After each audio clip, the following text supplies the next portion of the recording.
Hello everybody, welcome to my channel Chapter Chat, and today we are going to read a poem of Mothers Among Other Things by A.K. Ramanujan.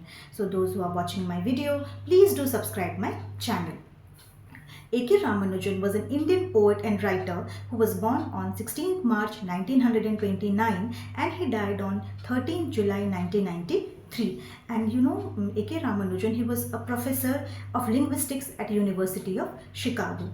और ये जो poem है ये एक 5 stanza poem है और इसमें कोई भी राइम स्कीम नहीं है। और इस पोएम का थीम क्या है? इस पोएम का जो थीम है वो मदर है। तो पोइट ने इस पोएम में अपनी मदर को डिस्क्राइब किया है कि उनकी मदर जो थी वो जब वो छोटे थे उनकी मदर कितनी यंग थी, कितनी एनर्जेटिक थी, पर अभी ग्रेजुअली जब उनकी मदर को एज हो गया है, वो ओल्ड हो गई हैं, अभी उनमें कोई भी फुर्ती एनर्जेटिक नहीं है, उनके बॉडी को फुर्तीला नहीं है और वो बहुत मुश्किल से अपना सारा काम वो कर पाती हैं। So let's see the poem now.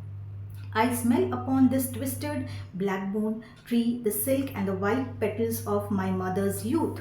So poet कह रहे हैं कि वो एक पेड़ के बारे में बात कर रहे हैं जिसके जो ट्रंक हैं, जो पेड़ का जो ट्रंक होता है वो अभी ट्विस्टेड हो गया है, वो अभी टेढ़ा मेढ़ा हो गया है।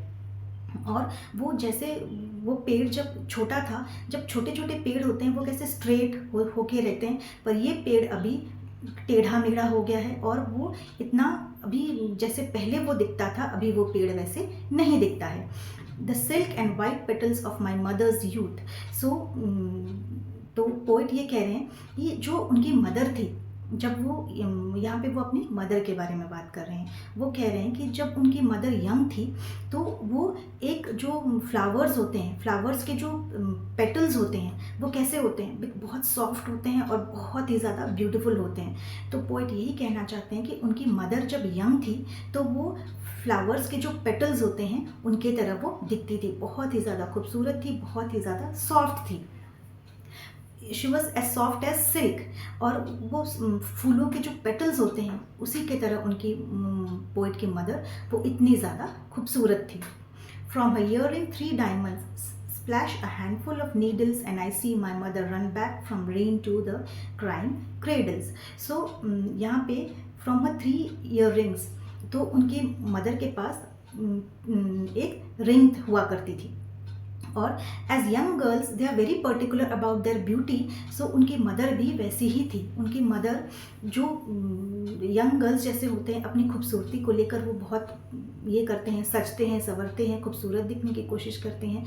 तो पोइट की मदर भी वो ये सब चीज़ें करके वो भी अपने यूथ में बहुत ही ज़्यादा खूबसूरत दिखती थी। My mother ran back from rain to the crying cradles. So when it started raining, जब वो बारिश होने लगी तो वो उनकी जो मदर हैं वो शायद कहीं काम कर रही थी, तो जैसे ही बारिश होने लगी तो वो सारा काम छोड़ के she started running towards the cradle. Cradle के पास क्यों? क्रेडल वो होता है जिसमें छोटे बच्चे झूला झूलते हैं और सोते हैं, उनको सुलाने का काम वो आता है क्रेडल। तो वो क्रेडल में वो बेबी, छोटा सा बेबी वो सो रहा था, इसीलिए वो मदर सारा काम छोड़ के वो क्रेडल के पास आ गई और उस बच्चे को पकड़ लिया। The rain tack ensue with broken thread, the rags of the tree tassel light.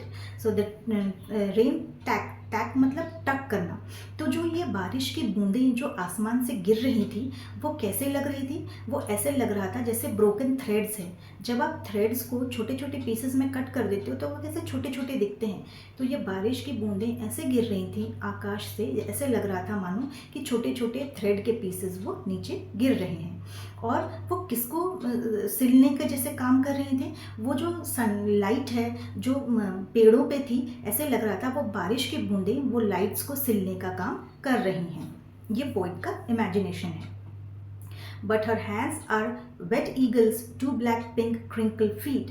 तो यहाँ पे इस स्टैंजा में पोइट जो है अपनी मदर को एक ईगल के साथ कंपेयर कर रहे हैं। ईगल के साथ क्यों? उनका मानना ये है कि जब एक ईगल वो बूढ़ा हो जाता है तो उसके हैंड और फीट में कैसे क्रिंकल पड़ जाते हैं। क्रिंकल मतलब जो जिसको बोलते हैं झुर्रियाँ, और वो मुरझा जाते हैं, झुर्रियाँ पड़ जाते हैं। तो ये किसका सिंबल है? ये इस चीज़ का सिंबल है कि उस ईगल ने अपनी ज़िंदगी में बहुत मेहनत की है और वो बहुत हार्ड वर्किंग था और उस वजह से उसके हाथ पाँव में रिंकल्स आ गए। तो यहाँ पे पोइट यही कहना चाहते हैं कि उनकी मदर जो हैं वो एक ईगल की तरह उनके हाथ पैर में अभी झुर्रियाँ पड़ गई हैं और लाइफ में उन्होंने बहुत मेहनत की है और बहुत हार्ड वर्किंग लेडी थी वो। Once Talon crippled in a garden trap set for a mouse, her saris do not cling. So यहाँ पे पोइट कह रहे हैं कि एक बार उन्होंने गार्डन में जो माउस ट्रैप होता है वो लगाया था कि वो किसी माउस को वो पकड़ना था उनको, पर गलती से क्या हुआ, पोइट की मदर का एक फिंगर उस ट्रैप में फंस गया जिस वजह से उनका फिंगर शायद कट हो गया। तो वो वही कह रहे हैं कि दैट इज़ वाई उनके मदर के हैंड का एक फिंगर वो कट हो गया है। Saris do not cling, they hang loose feather of a one-time wing. Saris do not cling मतलब इसमें वो ये कहना चाहते हैं कि पोइट की उनकी मदर जो अभी साड़ीज़ पहनती है, इंडिया में जनरली आप देखोगे लेडीज़ सब विमेन जो हैं वो घर पे इंडियन वेयर साड़ीज़ ही पहनती हैं। तो वो कह रहे हैं जब उनकी मदर पहले साड़ीज़ पहनती थी वो परफेक्टली टक होते थे और वो फिट होके पोइट की मदर की बॉडी में वो रहते थे, वो पूरा फिटिंग होके वो साड़ी पहनते थे, वो फिट होता था sari.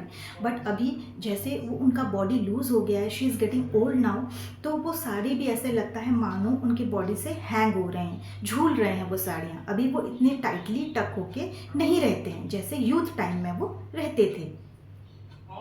My cold parchment tongue licks barks in the mouth when I see her foes, still sensible fingers closely flex to pack a grain of rice for the kitchen floor.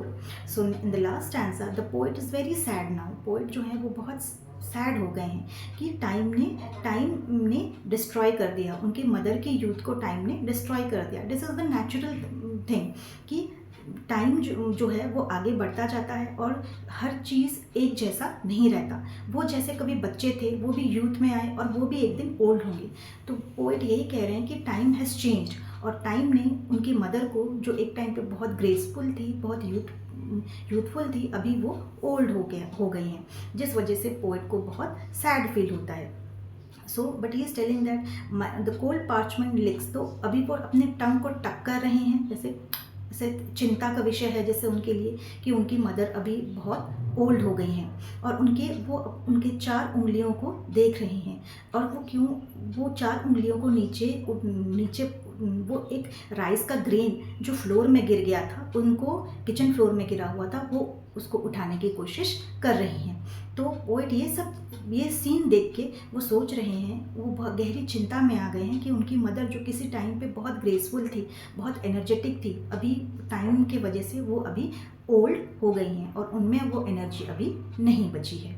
So this is the end of the poem.